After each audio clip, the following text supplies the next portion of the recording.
Shalom, selamat malam Bapak Ibu Saudara yang dikasihi Tuhan, jemaat Mesbah Doa dimanapun berada malam hari ini.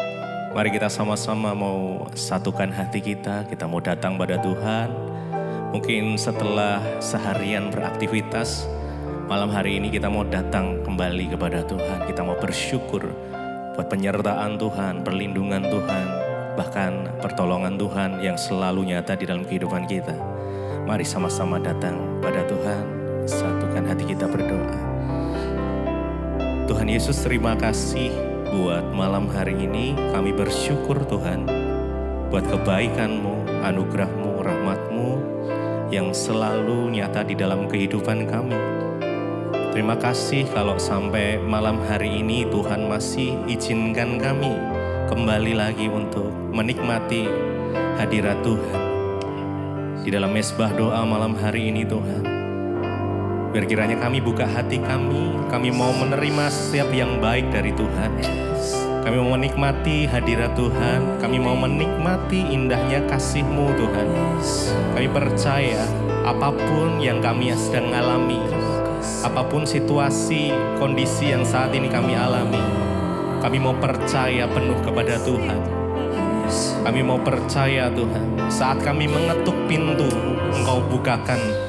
Kami percaya sebab Engkau Tuhan, Engkau Bapa yang baik, Bapa yang tidak pernah meninggalkan anak-anaknya.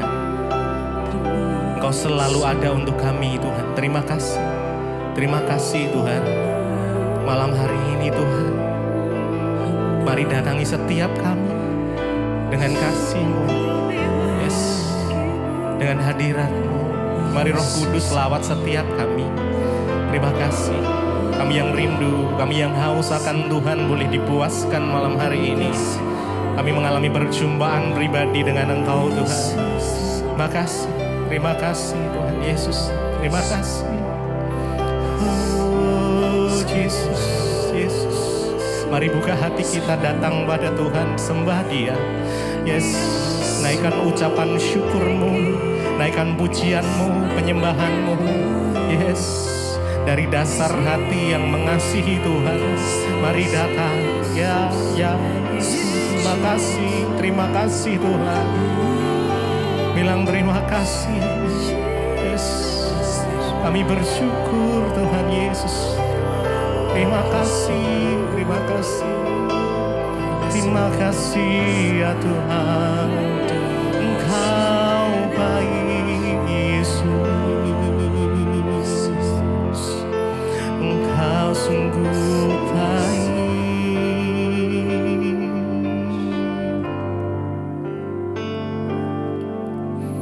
Kau beri yang ku pinta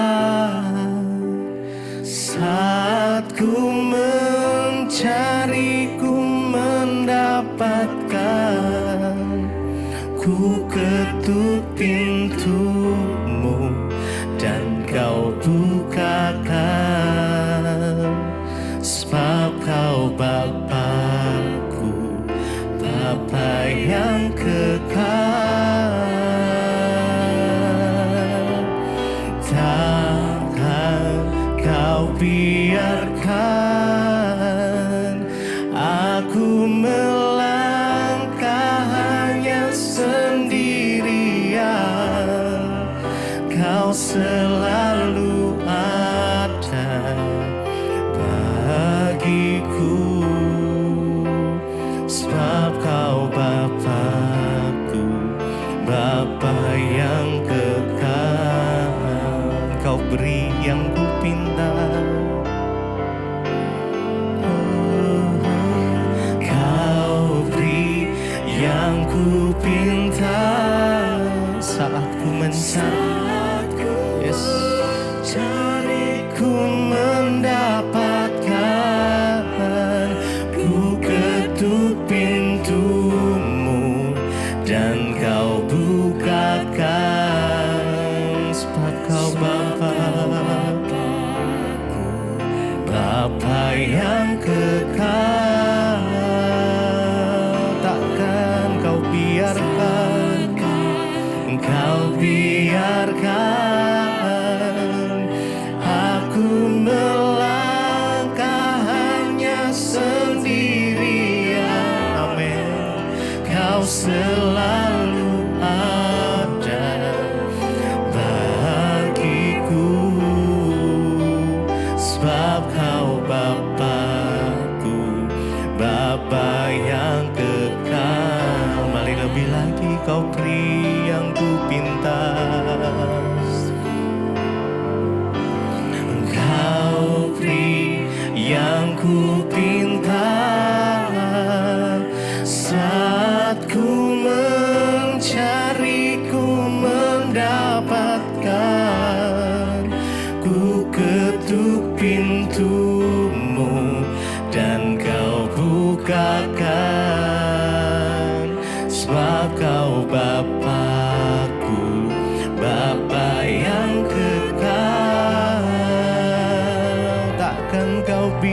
Takkan kau biarkan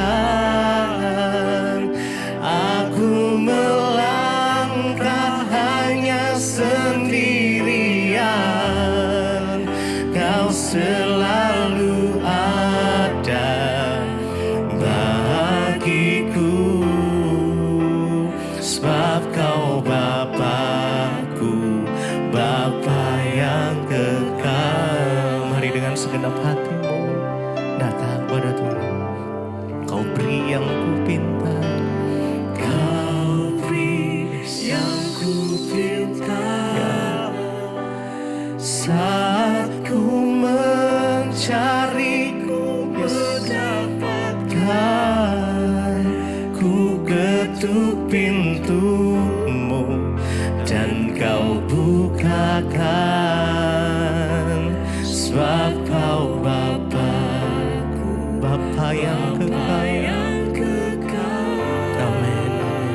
Takkan kau biarkan, kau biarkan aku melangkah hanya sendirian.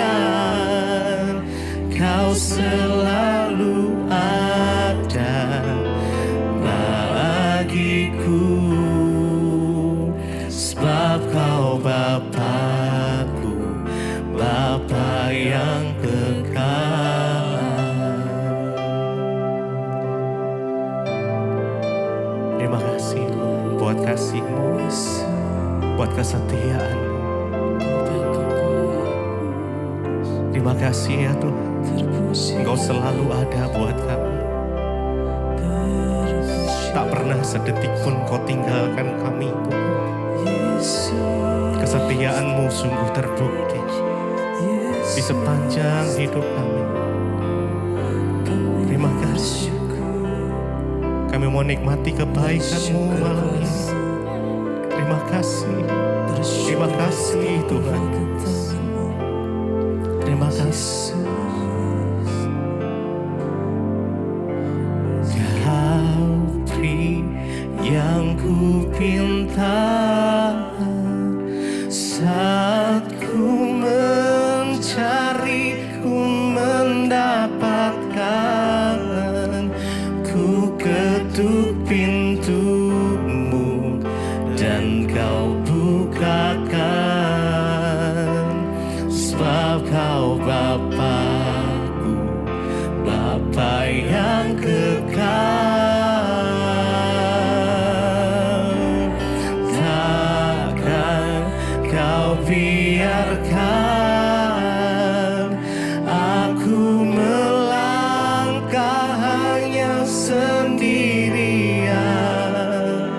Kau selalu ada bagiku, sebab kau Bapakku, Bapa yang kekal.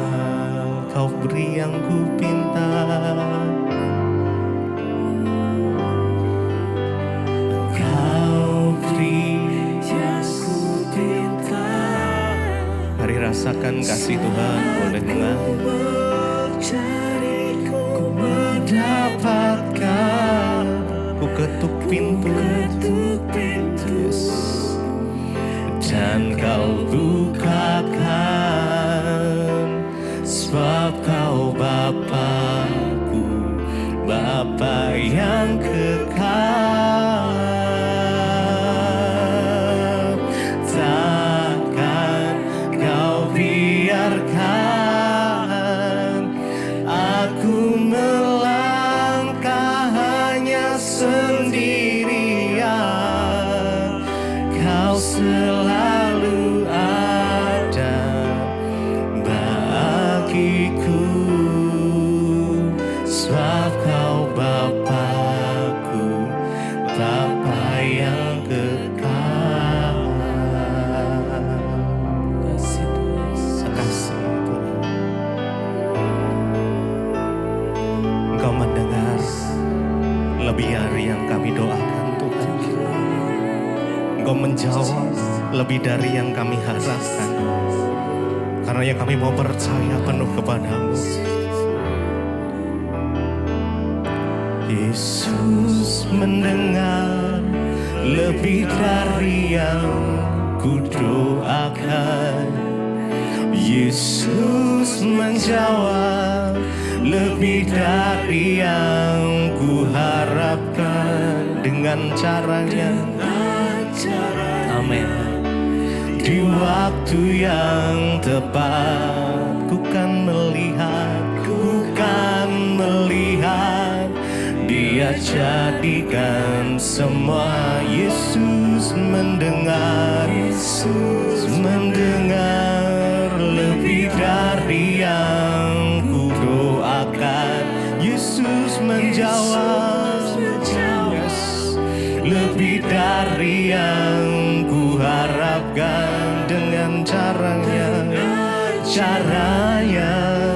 di waktu yang tepat, ku kan melihat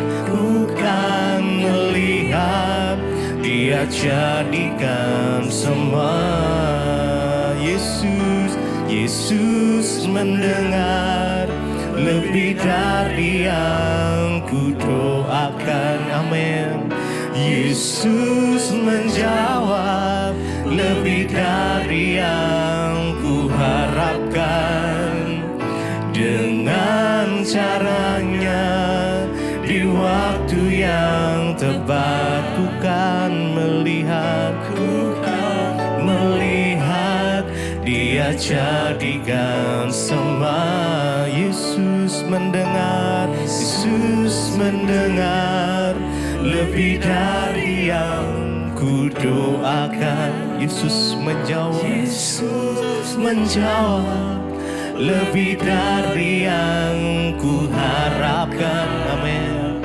Dengan caranya, di waktu yang tepat, ku kan melihat Dia jadikan semua.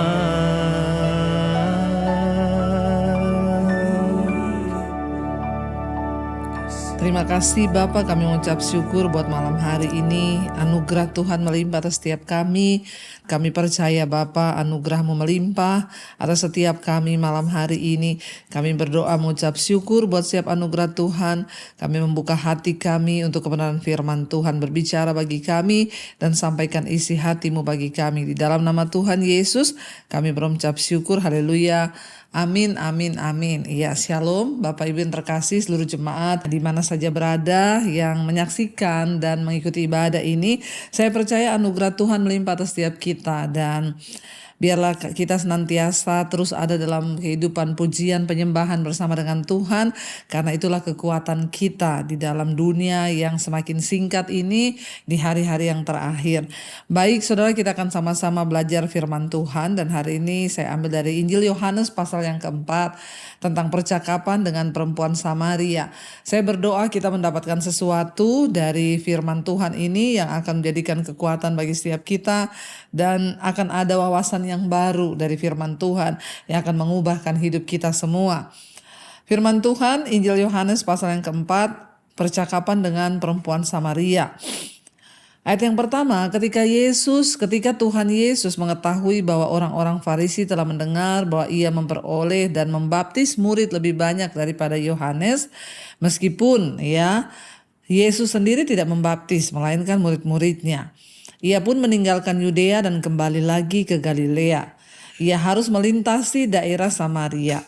Maka sampailah ia ke sebuah kota di Samaria yang bernama Sikar, dekat tanah yang diberikan Yakub dahulu kepada anaknya Yusuf. Di situ terdapat sebuah sumur Yakub. Yesus sangat letih oleh perjalanan. Karena itu ia duduk di pinggir sumur itu hari kira-kira pukul 12. Saudara, dikatakan ketika itu Yesus melintasi daerah Samaria ketika dia akan kembali ke daerah Galilea.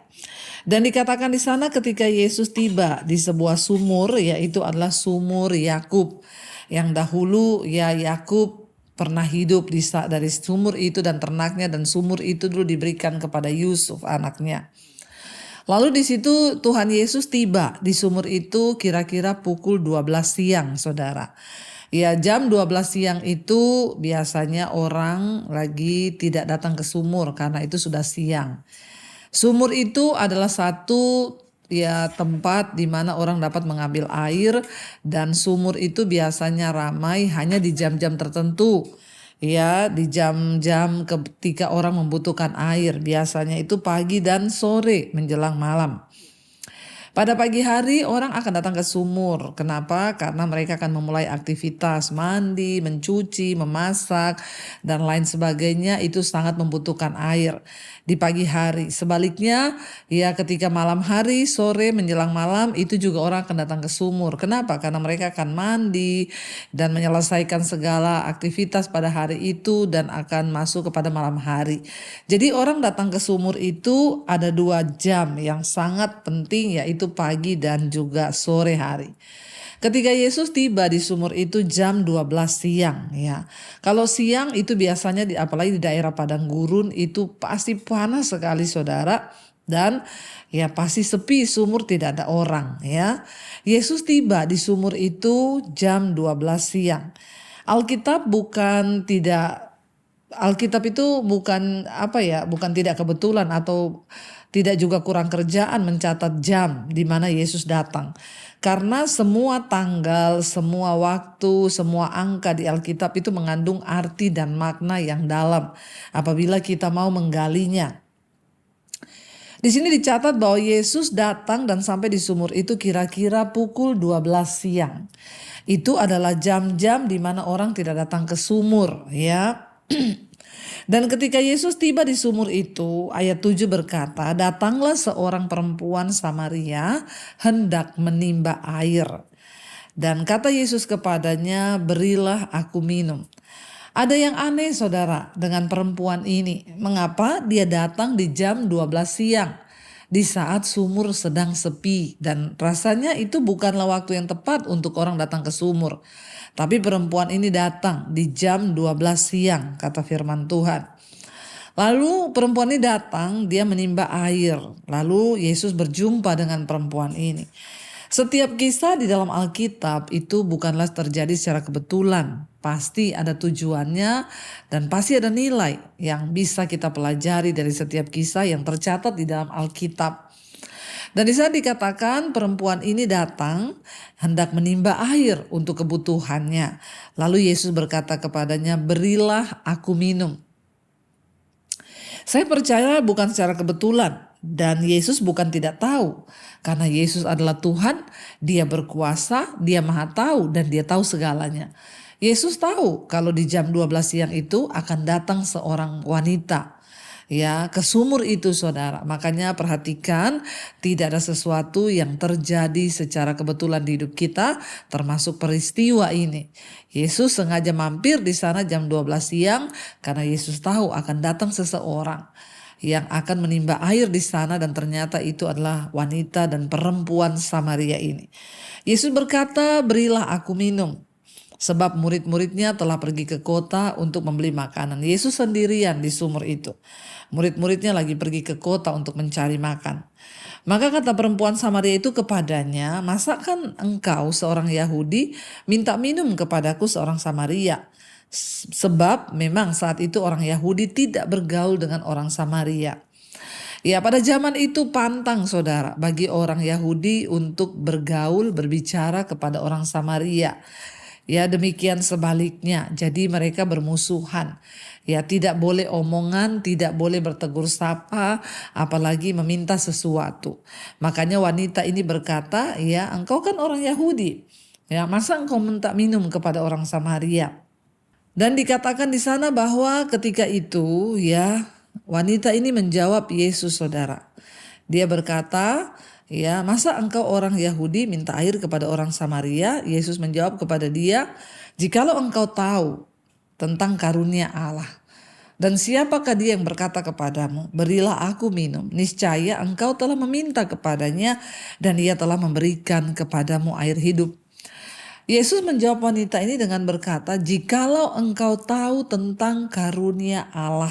Ya, apa yang dimaksud Yesus di sini? Jikalau engkau tahu tentang karunia Allah, adalah sebuah kasih karunia ketika kita ini dipilih oleh Tuhan untuk bertobat, ketika kita ini dipilih oleh Tuhan untuk mengenal Dia sebagai Tuhan dan Juru Selamat. Itu adalah sebuah kasih karunia karena kita tahu ya kita diselamatkan bukan karena perbuatan baik, dan Injil keselamatan bahkan kasih karunia Allah itu tidak datang hanya untuk orang Yahudi atau orang Samaria tetapi kepada siapa Allah mau memberikan kasih karunia itu. Dan Yesus berkata kepada perempuan ini, seandainya jikalau engkau tahu tentang karunia Allah. Wanita ini tidak mengerti bahwa dia ini dipilih oleh Tuhan. Dia tidak tahu bahwa berperjumpaan dengan Yesus itu tidak semua orang bisa mengalami. Saya selalu berkata, untuk menjadi seorang yang percaya kepada Kristus memang itu adalah sebuah pilihan, saudara. Ya, kita nggak bisa berusaha, kita tidak bisa memaksakan, itu adalah kehendak Tuhan.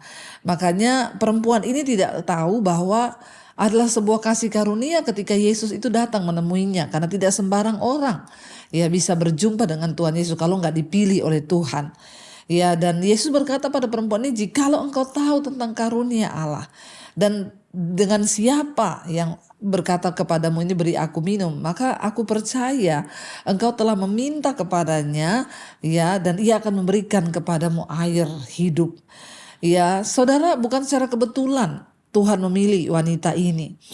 Ada sesuatu yang unik dengan hidup wanita ini, dengan kisah perjalanan kehidupannya sehingga dia dipilih oleh Tuhan.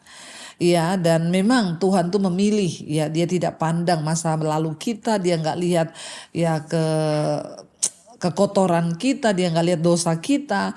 Ketika kita menerima kasih karunia Tuhan, maka kita akan menerima keselamatan itu. Lalu kata perempuan itu kepadanya, Tuhan ya, engkau tidak punya timba dan sumur ini amat dalam. Dari manakah engkau akan memperoleh air hidup itu? Wanita ini sangat tidak menyadari dan tidak mengetahui siapa yang sedang berbicara kepada dia, sehingga dia hanya dia hanya bisa menerima segala sesuatu secara logika manusia dengan akalnya yang begitu terbatas, sehingga dia bertanya pada Yesus, ya bagaimana engkau bisa memberikan aku air hidup? Kau tuh gak punya timba.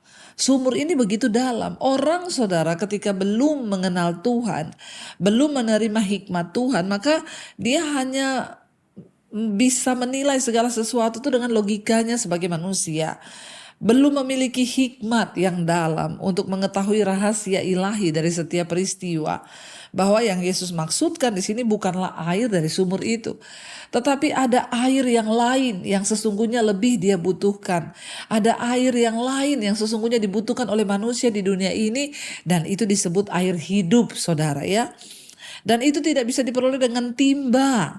Ya, dan itu enggak didapat hanya dari sumur itu, saudara. Tetapi Yesus sedang berbicara tentang sesuatu yang berbeda.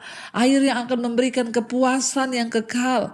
Air yang akan menghapus segala kehausan ya jasmani kita. Air yang akan memberikan kelegaan sampai selama-lamanya. Wanita ini tidak bisa memahami itu karena dia hanya terbatas kepada logika manusia dan tidak memahami perkara-perkara ilahi yang diucapkan Tuhan Yesus.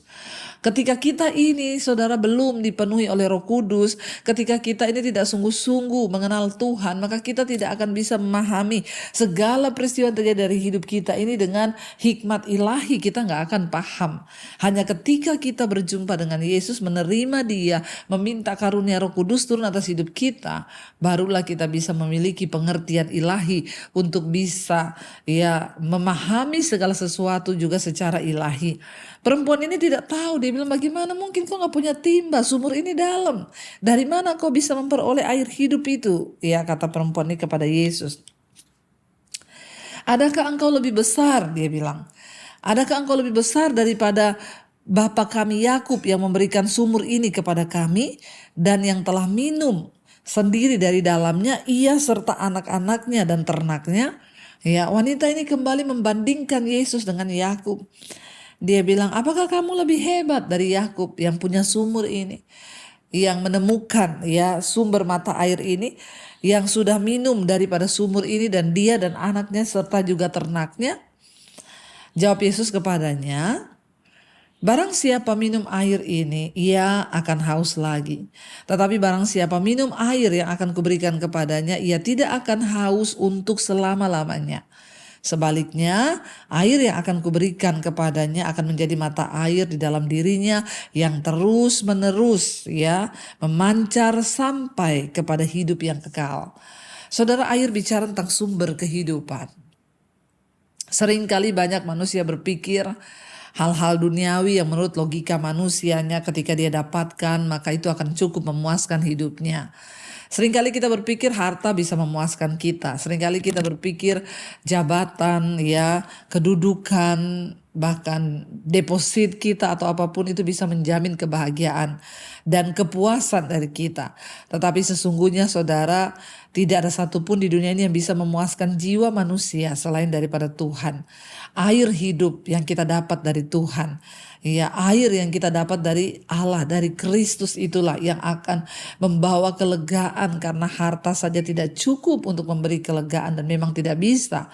Karena jiwa manusia tidak pernah terbatas, tapi Tuhan itu tidak terbatas dan Tuhan yang sanggup untuk mengisi sesuatu yang tidak terbatas dalam jiwa manusia itu dengan Tuhan yang memang tidak terbatas.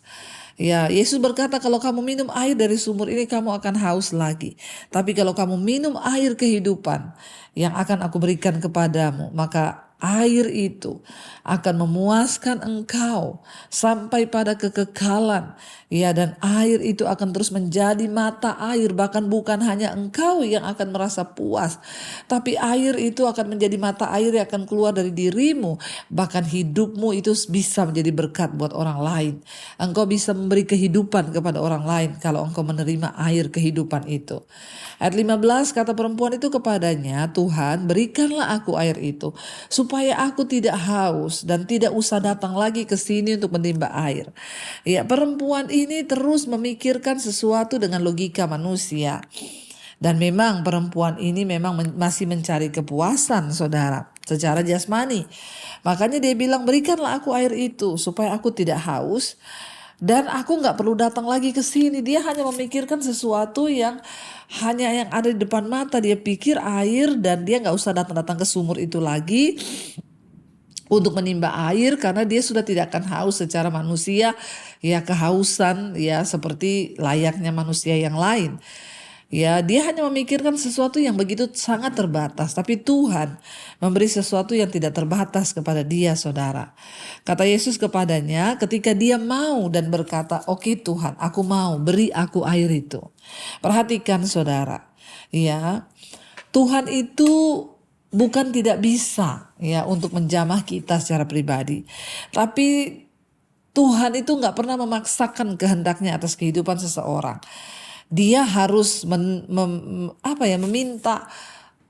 Tuhan itu mau, ada sebuah kerinduan dari hati kita yang berkata, ya aku mau Tuhan.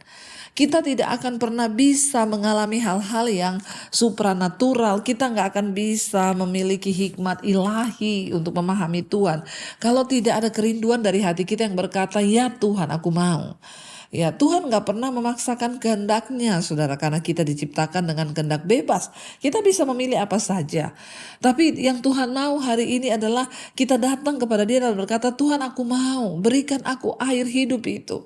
Kalau engkau mencoba untuk bekerja dengan kekuatanmu, engkau mencoba untuk mencari jalan sendiri dengan hidupmu, engkau mencoba mencari kepuasan-kepuasan yang secara lahiriah engkau berkata itu akan bisa memberikan engkau kepuasan. Ketika engkau dengan susah payah bekerja dan engkau berpikir bahwa semua pekerjaanmu itu akan bisa membawa kenyamananmu, aku akan mengumpulkan uang dan aku nanti bisa punya hari tua yang nyaman. Saudara, please, semua itu tidak akan pernah bisa menjamin hidupmu untuk bisa mengalami kepuasan.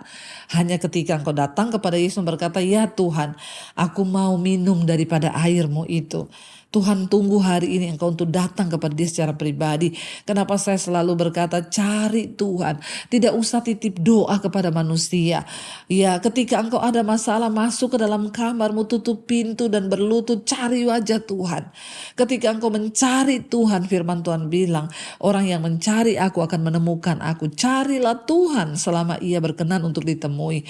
Berserulah kepadanya selama Ia dekat, saudara. Tuhan itu cuma mau kita datang secara pribadi pribadi kepada Dia, mencari Dia, berseru kepada Dia. Itu yang Tuhan mau dari hidup kita ini, mencari Tuhan. Ya, dan dikatakan di sana saudara, kata Yesus ya, pergilah, panggillah suamimu dan datang ke sini. Kita lihat saudara, kenapa Tuhan Yesus berkata kepada dia, pergilah, panggillah suamimu dan datanglah ke sini. Ya, kata perempuan itu, aku tidak mempunyai suami. Kata Yesus kepadanya, ya tepat katamu bahwa engkau tidak mempunyai suami. Kita baru tahu kenapa perempuan ini datang ke sumur jam 12 siang saudara. Ya, ketika akhirnya Yesus menyentuh kehidupan yang paling dalam dari wanita ini, ya, dan dia berkata, panggil suamimu dan datang ke sini. Lalu perempuan itu bilang, aku tidak mempunyai suami. Kata Yesus kepadanya, tepat katamu bahwa engkau tidak mempunyai suami. Ya, dan yang sangat mengherankan dan mencengangkan ayat 18, ya, dan sebab engkau sudah mempunyai 5 suami dan yang ada sekarang padamu bukanlah suamimu, dalam hal ini engkau berkata benar. Saudara, ketika kita lihat di sini bahwa ternyata wanita ini sudah 5 kali bersuami dan yang ada padanya sekarang bukan suaminya, dalam hal ini saudara dia benar. Dia sudah 5 kali menikah dan sekarang dia lagi tinggal dengan laki-laki yang juga bukan suaminya, lagi kumpul kebo mereka. Ya, dan kita lihat di sini bahwa memang dia tidak memiliki kepuasan dalam hidupnya. Dan kita melihat di sini ternyata saudara masalahnya di sini. Wanita ini 5 kali bersuami, 5 kali menikah, 5 kali bercerai dan sekarang dia hidup kumpul kebo dengan suami atau orang yang bukan suaminya. Mungkin itu suami orang lain karena Yesus berkata bukan suamimu. Sekarang engkau tinggal padamu dan sekarang padamu bukanlah suamimu. Ya, ternyata wanita ini ya memiliki sesuatu dan kita baru tahu kenapa dia datang di sumur pada jam 12 siang. Karena pada zaman itu orang bercerai itu aib yang besar. Pada zaman itu orang sekali menikah bercerai aib yang besar. Nah, apalagi wanita ini 5 kali saudara. Mungkin dia sudah dianggap sebagai pelacur, perempuan yang tidak benar. Dan dia saat ini dalam posisi sedang kumpul kebo, tinggal bersama dengan laki-laki lain yang bukan suaminya. Dan Yesus berkata, ya benar ya, engkau sudah 5 kali menikah dan ya yang sekarang ada padamu bukan suamimu. Ternyata sekarang kita baru tahu kenapa perempuan ini datang ke sumur jam 12 siang. Karena dia malu ketemu dengan orang. Kalau dia datang pagi itu waktu-waktunya sumur banyak orang. Kalau dia datang sore juga itu waktu-waktunya sumur banyak orang. Dia datang jam 12 siang supaya tidak ada orang. Ternyata Yesus yang menunggu dia di sana. Saudara perhatikan, sangat menarik kisah ini. Yesus itu peduli dengan setiap kita, dengan orang yang merasa sebagai sampah masyarakat. Yesus peduli dengan siapapun kita hari ini. Ya mungkin kita merasa dosa kita terlalu besar, mungkin kita merasa kita kotor, kita nggak layak. Tapi percayalah Tuhan tertarik dengan hidupmu. Dan Yesus sangat tahu ada seorang perempuan yang tertolak di masyarakat, yang tidak punya lagi kepercayaan diri. Mungkin engkau berkata hari ini, sudah gagal aku, banyak dosa yang aku lakukan. Ayo bangkit saudara, masih ada harapan bagimu karena Yesus peduli dengan setiap kita. Yesus peduli dengan orang-orang yang mau sungguh-sungguh datang kepada Dia dan hidupnya untuk diubahkan saudara. Dan Yesus berkata kepada perempuan itu, ya bayangkan kalau orang sekali nikah bercerai mungkin masih biasa. 2 kali nikah bercerai ya ada yang banyak seperti itu. 3 kali ini sudah mulai agak lain saudara. 4 kali nikah bercerai ini sudah aneh saudara. Tapi orang kalau 5 kali nikah lalu bercerai lagi, ini sih benar-benar sudah tidak wajar atau abnormal. Nah, wanita ini dianggap abnormal di masyarakat. Ya, dia berharap pasti tidak adalah orang menikah tidak berharap untuk bahagia. Dia berharap dengan pernikahannya pertama dia akan berbahagia dan dia bisa menemukan segala kehausan dalam jiwanya. Tetapi ternyata itu tidak terjadi. Lalu dia bercerai dengan suami yang pertama, dia menikah dengan suami yang kedua lebih berhati-hati karena dia pikir saya sudah gagal yang pertama, ini yang kedua saya harus sungguh-sungguh memilih yang terbaik supaya aku bisa memuaskan jiwaku dan mendapatkan jawaban atas setiap keperluan hidupku. Dan ternyata Dia tidak menemukan itu pada suami yang kedua. Lalu dia bercerai. Lalu dia menikah lagi untuk yang ketiga dengan sebuah harapan yang lebih besar lagi bahwa aku akan menemukan kebahagiaan bersama suami yang ketiga. Tapi ternyata juga gagal. Dia menikah lagi yang keempat, pasti super hati-hati saudara. Karena sudah gagal 3 kali. Yang keempat pun dia mengharapkan yang sama. Tapi ternyata pun dia menemukan kekecewaan. Sampai akhirnya yang kelima saudara. Dia masih berusaha untuk menikah yang kelima kali. Tentunya sudah sangat-sangat dia memilih yang terbaik, tapi ternyata juga gagal. Dan hari ini dia sedang kumpul kebo dengan laki-laki lain yang mungkin dia berpikir untuk apa menikah, lebih baik saya kumpul kebo supaya gak cerai lagi, saya hidup seperti ini saja. Dan akhirnya saudara, dia berjumpa dengan Tuhan Yesus. Kenapa Yesus bicara tentang kehausan?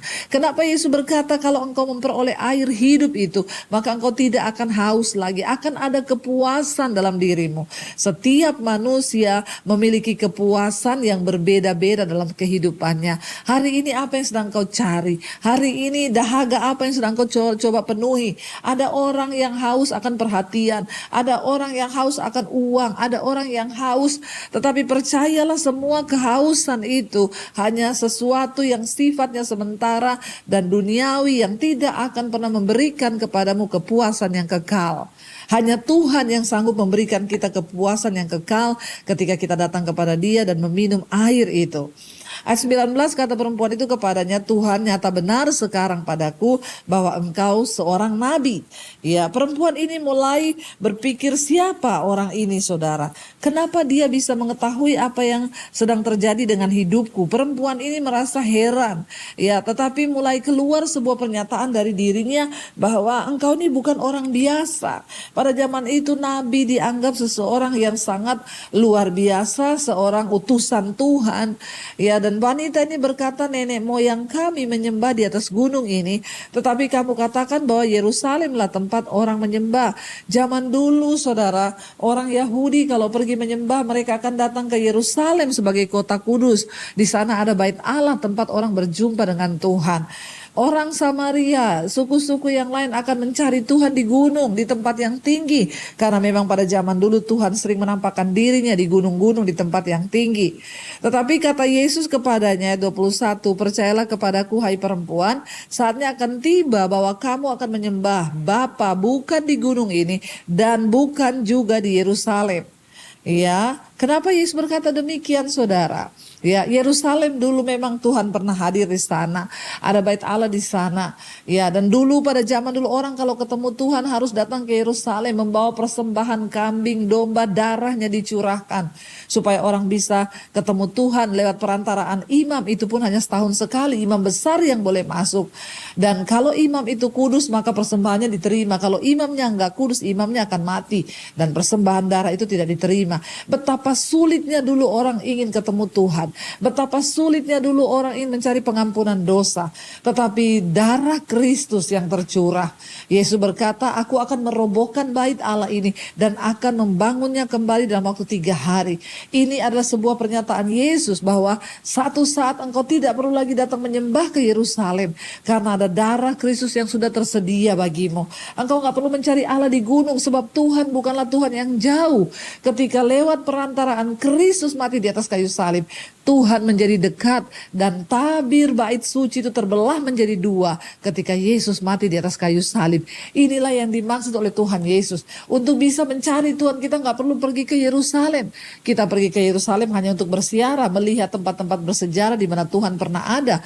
Tapi kita bisa mencari Tuhan sekarang. Tuhan lebih dekat kepada kita. Pengampunan dosa tidak lagi menjadi sesuatu hal yang begitu rumit karena Kristus menyelesaikannya di atas kayu salib bagi saudara dan saya.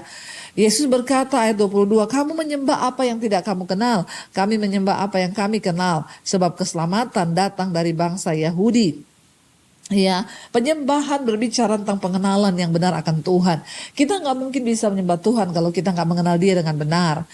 Penyembahan itu harus dilandasi oleh sebuah pengenalan.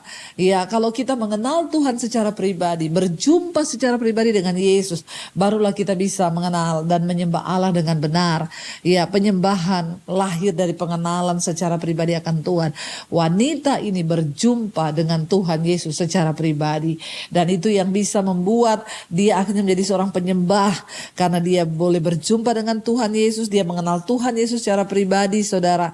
Ya, dan Tuhan berkata kepada dia 23, tetapi saatnya akan datang dan sudah tiba sekarang, bahwa penyembah-penyembah benar akan menyembah Bapa dalam roh dan kebenaran, sebab Bapa menghendaki penyembah-penyembah demikian. Ya, menyembah di dalam roh dan kebenaran.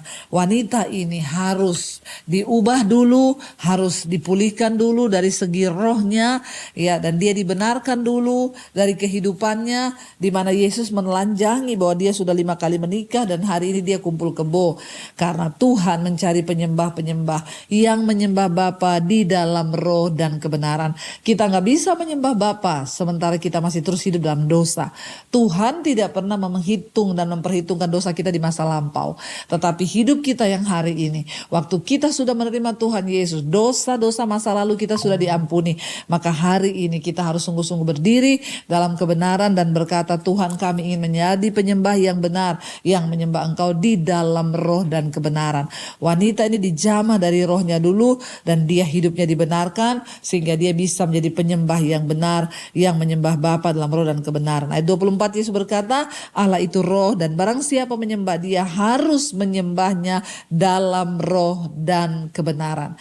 Kebenaran yang hakiki adalah kebenaran yang datang dari Tuhan, bukan dari kebenaran kita sendiri. Makanya Paulus berkata, yang aku kehendaki ialah berada dalam Kristus, bukan dengan kebenaranku, tetapi dengan kebenaran firman Tuhan.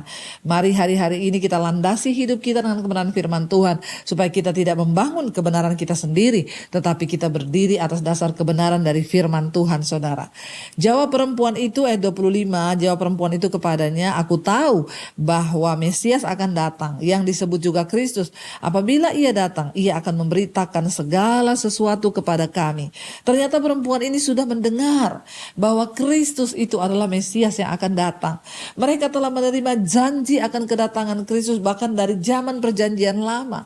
Dia sudah mendengar akan datang seorang juru selamat yang disebut Kristus, dan dia akan memberitakan segala sesuatu kepada kami, katanya.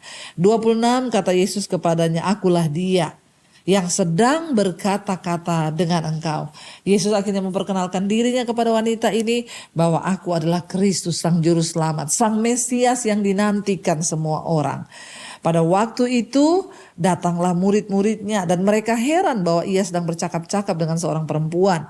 Tetapi tidak seorang pun yang berkata, apa yang kau kehendaki atau apa yang kau percakapkan dengan dia.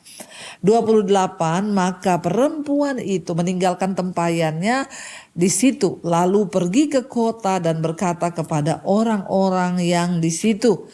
Dia berkata, mari lihat, di sana ada seorang yang mengatakan kepadaku segala sesuatu yang telah kuperbuat.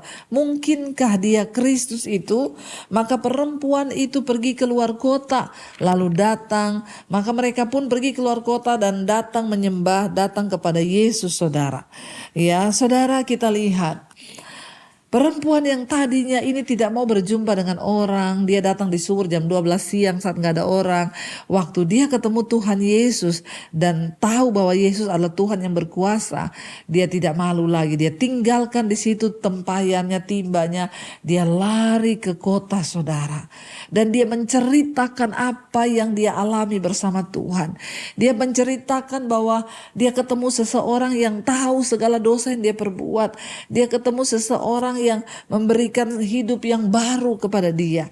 Perempuan ini adalah penginjil yang pertama yang memberitakan tentang Yesus itu adalah Mesias. Saudara, seburuk apapun keadaan kita hari ini, Tuhan peduli dengan hidupmu. Segala yang terjadi bukan secara kebetulan. Tuhan mau kita sungguh-sungguh ya dimerdekakan dari dosa kita, dan kita menjadi penyembah yang benar. Bahkan hidup kita boleh dipakai oleh Tuhan menjadi kemuliaan bagi nama Tuhan. Karena itu mari saudara, kita semua mau sama-sama hari ini berdoa. Kita semua sama-sama mau buka hati kita di hadapan Tuhan dan Saya berdoa supaya apapun yang sedang kita pergumulkan hari ini, Tuhan sungguh-sungguh menjadi jawaban bagi setiap kita. Biarlah firman Tuhan yang sudah kita dengar sungguh-sungguh membawa kita kepada jalan kebenaran. Tidak peduli seberapa besar dosamu hari ini. Tidak peduli seberapa banyak hal yang sudah engkau lewati di hidupmu. Mungkin engkau berkata, aku kotor Tuhan, dosaku banyak. Seperti perempuan ini 5 kali menikah dan sekarang lagi tinggal dengan seorang laki-laki yang bukan suaminya. Tapi Tuhan memberitahukan sebuah kebenaran kepada dia. Dan dia membuka hati untuk menerima air hidup itu. Sehingga hidupnya dipakai oleh Tuhan untuk memberitakan kemuliaan Tuhan. Tuhan mau pakai engkau hari ini dimanapun engkau berada. Mari saudara serahkan hidupmu sungguh-sungguh agar engkau bisa dipakai oleh Tuhan menjadi alat Tuhan di hari-hari yang terakhir ini. Tidak peduli seberapa buruk masa lalumu, kalau Tuhan berperkara, Dia dapat menyelesaikan segalanya dan hidupmu akan diubahkan dan dibaharui oleh Tuhan. Biarlah hari ini kita semua mulai berkata dalam hati kita, Tuhan ini aku. Ya Tuhan, aku mau minum air itu.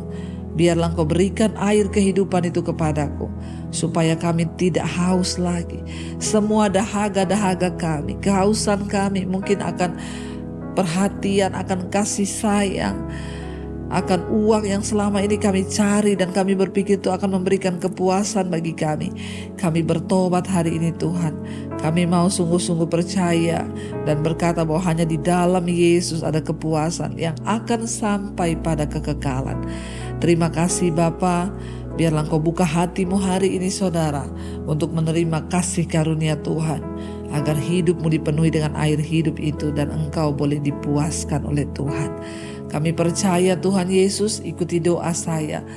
Dan katakan dalam hatimu, ya Tuhan, kami percaya hanya di dalam Engkau ada kepuasan. Hanya di dalam Engkau ada kelegaan. Hanya di dalam Engkau ada pemulihan. Kami terima setiap firman kehidupan itu dengan ucapan syukur yang akan mengubahkan hidup kami dan hidup kami tidak akan menjadi sama lagi. Kami akan dibaharui oleh Tuhan, hidup kami akan diberkati oleh Tuhan. Terima kasih Bapa, tiba saatnya kami membuka hati dan tangan kami untuk menerima berkat Tuhan. Mari saudara buka hati dan tanganmu untuk menerima berkat yang dari Tuhan. Diberkatilah engkau dalam hidupmu, diberkatilah engkau di dalam rumah tanggamu, diberkatilah engkau di dalam kehidupanmu, pekerjaanmu, pelayananmu, kesehatanmu, keuanganmu, apapun yang kau lakukan dengan tanganmu dibuat Tuhan berhasil dan hidupmu akan menjadi berkat bagi banyak orang. Karena itu terimalah kiranya berkat, rahmat, anugerah dari Allah Bapa, cinta kasih dari Tuhan Yesus Kristus, penyertaan Allah Roh Kudus mulai hari ini bahkan sampai kali yang kedua Tuhan Yesus datang kembali menjemput setiap kita. Namamu akan tercatat di dalam kitab kehidupan. Di dalam nama Tuhan Yesus, haleluya. Amin, amin, amin. Tuhan Yesus memberkati saudara. Selamat malam, shalom dan Immanuel.